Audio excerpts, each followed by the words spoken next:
पूर्व के वीडियो में हमने नई अंतर्राष्ट्रीय अर्थव्यवस्था के सिद्धांतों के बारे में बताया। अब हम चर्चा करेंगे नई अंतर्राष्ट्रीय अर्थव्यवस्था की जो डिमांड है, मांग है, उसके क्या निर्धारक तत्व हैं। नवोदित स्वतंत्र राष्ट्रों ने अंतर्राष्ट्रीय अर्थव्यवस्था को नए ढंग से स्थापित करने की पुरजोर मांग की है, जिसके पीछे बहुत सारे कारण बताए हैं और इन कारणों की हम बिंदुवार चर्चा करेंगे। इसमें सबसे पहला जो इम्पोर्टेंट कारण है वो है न्यू कॉलोनिज्म या नव उपनिवेशवाद। नवोदित स्वतंत्र राष्ट्रों पर पुराना साम्राज्यवादी नियंत्रण तो लगभग समाप्त हो चुका है और उसकी जगह नए प्रकार के साम्राज्यवाद ने ले ली है, और जिसे हम नव उपनिवेशवाद या आर्थिक साम्राज्यवाद के नाम से जाना जाता है। आज हम जानते हैं कि अधिकतर विकासशील या पिछड़े देश विकसित देशों के उपनिवेशीय नियंत्रण में रह रहे हैं। वैसे देखा जाए तो राजनीतिक रूप से तो विकासशील देश प्रभुता संपन्न हैं, लेकिन व्यवहार में विकसित देशों द्वारा नव उपनिवेश नियंत्रण के रूप में उनकी जो राजनीतिक प्रक्रियाएं हैं उनमें पूरा हस्तक्षेप रहता है। अपनी स्वतंत्रता के बाद भी ये देश आर्थिक विकास के लिए आर्थिक सहायता के रूप में विकसित देशों की अन्यायपूर्ण आर्थिक नीतियों के शिकार हो रहे हैं। उनकी दयनीय आर्थिक स्थिति के लिए साम्राज्यवादी शक्तियां भी उत्तरदायी हैं, क्योंकि वो चाहते हैं अपने सीमाओं का विस्तार करना, और जहां वो राजनीतिक दृष्टि से सीमाओं का विस्तार नहीं कर पा रहे हैं, चाहे उसमें यूएनओ की भूमिका समझ लीजिए शक्ति संघर्ष के रूप में, वो आर्थिक दृष्टि से इन विकासशील देशों का शोषण करके अपने साम्राज्य का विस्तार कर लेते हैं। जैसे विकासशील देशों को अगर वित्तीय सहायता प्राप्त करनी होती है तो उनकी आर्थिक जो मजबूरियां हैं वो नव उपनिवेशीय शोषण की प्रवृत्ति का ही परिणाम है। जैसे नव उपनिवेशवाद के अंतर्गत हम यहाँ बात कर सकते हैं सैनिक सहायता की, बहुराष्ट्रीय निगम, संरक्षणवादी व्यापार, संधियों में साझेदारी, हस्तक्षेप आदि साधनों द्वारा विकसित राष्ट्र विकासशील देशों को अपनी आर्थिक नीतियों का शिकार बना रहे हैं। आज WTO, IMF जैसी विश्व आर्थिक संस्थाएं भी इन विकसित देशों के हितों की पोषक हो गई हैं। इसलिए ये माना जाता है कि नव उपनिवेश ये नियंत्रण को विकासशील राष्ट्र समाप्त करने की दिशा में ठोस उपाय करना चाहते हैं। दक्षिण दक्षिण जो सहयोग संगठन का निर्माण हुआ वो भी इसी के परिणाम है, ताकि ये जो क्षेत्रीय सहयोग में वृद्धि करके विकसित देशों में अपनी जो अंतर निर्भरता है या किसी भी तरीके से उन पर जो उनकी निर्भरता है वो समाप्त हो सके और औपनिवेशिक नियंत्रण में कमी लाई जा सके। दक्षिण दक्षिण सहयोग को बढ़ावा देना नई अंतर्राष्ट्रीय अर्थव्यवस्था का ही एक सिद्धांत है, जो नई अंतर्राष्ट्रीय अर्थव्यवस्था की मांग में वृद्धि करता है। समझ रहे हो मेरी बात को कि जो हम चर्चा कर रहे हैं नियो की आवश्यकता क्यों अनुभव हुई, क्योंकि जो विकासशील देश हैं वो दक्षिण दक्षिण सहयोग के माध्यम से, जैसा पूर्व में मैंने आपको बताया कि दक्षिण के जो देश हैं वो विकासशील देश कहलाते हैं, उत्तर के जो देश हैं वो विकसित देश कहलाते हैं। तो विकासशील देशों की जो आर्थिक संबंध हैं वो इतने मजबूत हो जाएं कि उनको विकसित देशों की पर किसी भी तरीके से निर्भर नहीं रहना पड़े और उनका एक अपना संगठन, सुदृढ़ संगठन का निर्माण हो सके। दूसरा आता है इसमें, दूसरा जो कारण है वो है बहुराष्ट्रीय निगमों की लज्जापूर्ण भूमिका। अर्थात इनका मतलब ये हुआ कि ये जो विकासशील राष्ट्रों के ये जो निगम है, बहुराष्ट्रीय निगम जो हैं, वो विकासशील राष्ट्रों की अर्थव्यवस्थाओं में एक दीमक की तरह प्रवेश कर रहे हैं। जैसे मैं आपको बताऊं, अमेरिका, ब्रिटेन, फ्रांस, जापान ये विकसित देश हैं, इनके 800 से भी ज़्यादा बड़े बड़े बहुराष्ट्रीय निगम विकासशील देशों में विकसित राष्ट्रों की भुजा के रूप में कार्य कर रहे हैं। विकासशील देशों में ये लोग इन संगठनों के माध्यम से प्रवेश कर जाते हैं और अपनी पूंजी को निवेश करके और बहुत मुनाफा, मतलब 50% से भी ज़्यादा मुनाफा कमाते हैं, हासिल करते हैं। और विकसित देशों की जो विकसित तकनीक है वो इसका प्रमुख साधन है, जिसके कारण ये विकासशील देशों में कच्चे माल को तैयार माल में बदलकर वहीं मंडियों में बेचकर भारी लाभ कमा रहे हैं। इसका मतलब ये हुआ जो कॉरपोरेट सेक्टर है, मतलब ये विकासशील देशों में अपना कॉरपोरेट सेक्टर चालू करते हैं।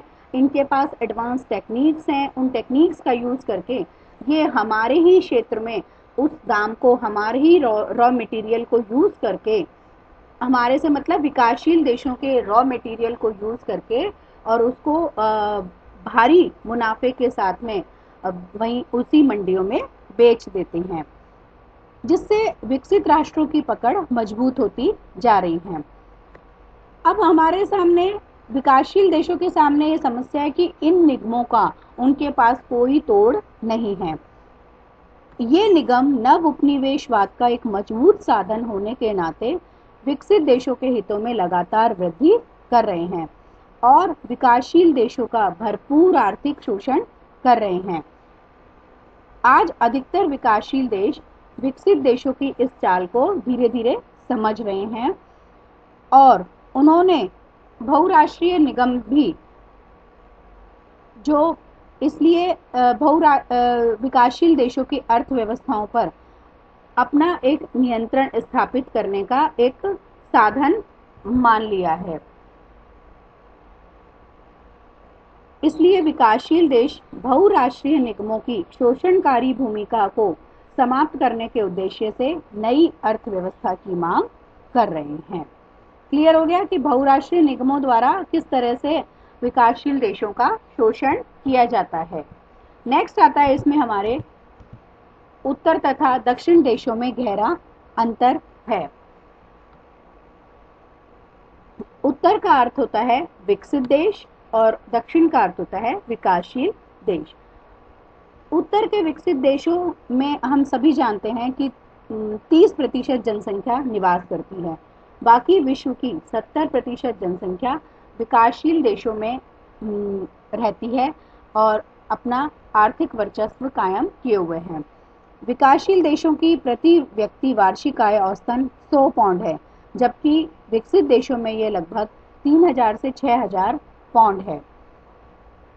आज विकासशील देशों में आर्थिक विकास के नाम पर गरीबी, भुखमरी, भ्रष्टाचार जैसी समस्याएं विद्यमान हैं, जबकि विकसित देश विलासितापूर्ण जीवन जी रहे हैं। ये सभी देश विकासशील देशों का आर्थिक शोषण करके ही फल फूल रहे हैं। आज विकासशील देशों के पास शिक्षा की, स्वास्थ्य जैसी मूलभूत सुविधाएं उपलब्ध कराने के लिए आर्थिक साधनों की कमी आड़े आ रही है, क्योंकि उनके पास में जनसंख्या इतनी ज़्यादा है, उन्हें वहाँ के लोगों को भरपेट भोजन नहीं मिल रहा और कुपोषण के शिकार हैं, जिससे बहुत सारी समस्याएं स्वास्थ्य संबंधी उत्पन्न हो रही हैं। और इन्हीं की वजह से विकसित और विकासशील देशों के बीच अर्थव्यवस्था का असंतुलन उत्पन्न हो रहा है और उत्तर दक्षिण जो देश है उनमें गहरा अंतर पैदा हो गया है। विकासशील देशों की यही मांग है कि विश्व अर्थव्यवस्था का नए रूप में गठन हो सके, ताकि विकसित और विकासशील देशों में पैदा हुई गहरी खाई को पाटा जा सके, अर्थात नई अंतर्राष्ट्रीय अर्थव्यवस्था की स्थापना के माध्यम से विकसित राष्ट्रों द्वारा विकासशील देशों का आर्थिक शोषण रोककर उत्तर दक्षिण के अंतर को कम किया जा सकता है। समझ में आ गया? इसी संदर्भ में आगे हम अगला बिंदु लेते हैं, विकसित और विकासशील देशों में निरंतर बढ़ता हुआ अंतर। जैसे कि कहते हैं ना कि अमीर आदमी के पास पैसा आता है और गरीब के पास पैसा नहीं रहता, ठीक उसी तरह से विकसित देश लगातार विकसित होते जा रहे हैं और अधिक अमीर होते जा रहे हैं, जबकि विकासशील देशों में जो उनकी अर्थव्यवस्था को लेकर संकट लगातार बढ़ता जा रहा है। तो इस संकट ने विकसित देशों को और अधिक उन्नत कर दिया है, जबकि विकासशील देशों का लगातार शोषण हो रहा है और इसने उत्तर दक्षिण के अंतर को बढ़ाया है। आज अंकटाड और गेट जैसी अंतर्राष्ट्रीय आर्थिक संस्थाएं भी इस अंतर को कम करने में नाकामयाब रही हैं, क्योंकि विकासशील देशों को आर्थिक आत्मनिर्भर बनाने में इन संस्थाओं ने भी बहुत ज़्यादा अपनी भूमिका नहीं निभाई है। संकटों में हम चर्चा कर सकते हैं, ऊर्जा का संकट है, विश्व व्यापार में बहुत अधिक प्रतिस्पर्धा है, बहुराष्ट्रीय निगमों की जो स्थिति हमने देख ही ली, विश्व व्यापार संगठन की अपर्याप्तता है, विकासशील राष्ट्रों को प्राप्त होने वाली कम आर्थिक सहायता, विकासशील देशों का तकनीकी पिछड़ापन, इन सभी ने उत्तर दक्षिण यानी कि विकसित और विकासशील देशों के मध्य अंतर को बढ़ाने में मदद की है। विकासशील देशों की मुद्रास्फीति की दर बढ़ रही है, उनका भुगतान संतुलन का घाटा अत्यंत रूप से बढ़ चुका है और जिसे कि नियंत्रित करना विकासशील देशों के वश की बात नहीं है। आज विकासशील देशों के सामने जो संकट है, चाहे वो आर्थिक पिछड़ेपन का हो, चाहे वो गरीबी का हो, चाहे वो भुखमरी का हो, वो लगातार बढ़ता जा रहा है। इस अंतर को कम करने के लिए अंतर्राष्ट्रीय विश्व अर्थव्यवस्था की स्थापना की गई, जिससे कि विश्व की आय व साधनों का एक पक्षीय शोषण कम किया जा सके और तकनीकी ज्ञान जिससे कि विकसित राष्ट्र अपने विकासशील देशों के आर्थिक साधनों पर कब्जा करके यूज करते हैं, उसको कम किया जा सके। और दूसरी बात कि दक्षिण में वो अपने सामान को बेच सकें, विकासशील देश दक्षिण सहयोग को बढ़ा करके अपने सामान को, अपने उत्पादित माल को कम अंतर से बेच सकें, इन सब का प्रयास न्यू या नई अंतर्राष्ट्रीय अर्थव्यवस्था के द्वारा किया जाना निश्चित किया गया है। विकासशील देश जो है वो IMF, बैंक तथा WTO द्वारा भी शोषण के शिकार हो रहे हैं और इसीलिए नियो की मांग लगातार बढ़ रही है। फिर आता है हमारे बढ़ती हुई अंतर्निर्भरता। बढ़ती हुई अंतर्निर्भरता का अर्थ है कि विश्व के विकासशील और विकसित देशों में अंतर्निर्भरता लगातार बढ़ रही है। जैसे कि तैयार माल विकसित देशों को कच्चा माल और तैयार माल बेचने के लिए मंडियों की आवश्यकता होती है, जिसे विकासशील देश ही पूरा कर सकते हैं।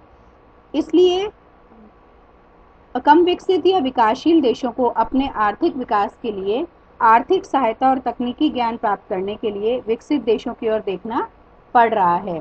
लेकिन विकसित देश इसको एक कहते हैं ना कि पॉजिटिव तरीके से ना लेकर नेगेटिव तरीके से लेते हैं और वो एक तरह से विकासशील देशों का शोषण करते हैं और विकसित तकनीक तथा राजनीतिक व सैनिक श्रेष्ठता के बल पर विकसित राष्ट्र विकासशील देशों पर अपना आर्थिक नियंत्रण सुदृढ़ कर रहे हैं। और विकासशील देशों का ये सोचना कि पारस्परिक अंतर्निर्भरता से उनका भला होगा गलत साबित हो रहा है। पारस्परिक अंतर्निर्भरता ने आज विकसित राष्ट्रों की भूमिका को नकारात्मक बना दिया है। इसने नव उपनिवेशवाद को बढ़ावा दिया है। इसलिए विकासशील देश ये सोचने लगे हैं कि हम विकसित देशों पर निर्भर होने की बजाय हम स्वयं आत्मनिर्भर हो जाएं तथा अपने जो सार्वभौमिक आत्मनिर्भरता अंतर्निर्भरता का निर्माण करें। तो इस चक्कर में उन्होंने आपस में सहयोग करने का प्रयास किया है, लेकिन फिर भी विकसित राष्ट्र इसका विरोध करके इनके मार्ग में बाधाएं उत्पन्न कर रहे हैं। अगला आता है इसमें जो विश्व व्यापार संगठन है, जैसे गैट है, अंकटाड की बात मैंने आपको कही पहले भी, इनकी अप्रभावशीलता। हम सभी जानते हैं कि इनका निर्माण क्यों हुआ था, क्योंकि जिससे कि जो अंतर्राष्ट्रीय व्यापार है वो एक ईमानदारी का व्यापार चले। लेकिन जहाँ तक WTO की बात है या गेट की बात है, इन्होंने क्या किया, हमेशा विकसित और विकासशील देशों की जो समस्याएं हैं उनको हल करने में कामयाब नहीं हुआ। उन्होंने हमेशा ये कहा कि WTO बहुराष्ट्रीय निगम के लिए विश्व विजय का प्रतीक है और जिससे कि विकासशील देशों की आर्थिक शोषण में वृद्धि हुई है।